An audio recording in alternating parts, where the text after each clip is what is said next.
এই যে 7টা কুকুর দেখতে পাচ্ছেন রাস্তা দিয়ে যাচ্ছে, এরা অসম্ভবকে সম্ভব করেছে। কোনো স্টোরিকে, মুভি স্টোরিকেও এরা হার মানাবে।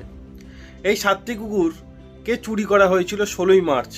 চীনের একটি জায়গা থেকে 16ই মার্চ এই 7টি কুকুরকে চুরি করা হয়। চুরি করে যে ভ্যানের মধ্যে থেকে নিয়ে আসা হচ্ছিল। নিয়ে আসা কেন হচ্ছিল? কারণ কুকুরের মাংসের জন্য এদেরকে চুরি করা হয়েছিল। এরা একটি গ্রামে, ভিন্ন ভিন্ন প্রজাতির কুকুর হলেও তারা একটি গ্রামে একসঙ্গে থাকতো। তো তাদেরকে চুরি করার পর ভ্যানে করে নিয়ে আসা হচ্ছিল। তো ভ্যানের দরজাটা একটু খোলা থাকায় তারা 7জন একসঙ্গে নেমে পড়ে। শুধু তাই না, নেমে পড়ার পর তারা 7জন একসঙ্গে থাকে, একে অপরকে ছাড়ে না। 17 কিলোমিটার দূরে তাদের গ্রাম ছিল, সেই দূরে তারা 7জন হেঁটে আসে এবং এখানে নেতৃত্ব দেয় এই ছোট্ট কুকুরটি। ছোট্ট কুকুরটি নেতৃত্ব দেয় এবং তার মধ্যে একটি জার্মান শেফার্ড ছিল, সে খুব অসুস্থ ছিল। সেই জার্মান শেফার্ডকে বড় কুকুরগুলো ঘিরে নিয়ে আসে।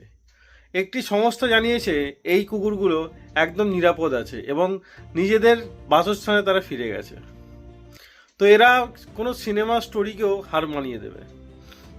অসাধারণ লাগলো। এবং এদের মধ্যে যে একতা আছে সেটা যদি আমাদের মধ্যে থাকতো, হয়তো আমরাও এদের থেকে বেশি উন্নত হতাম, তাই না?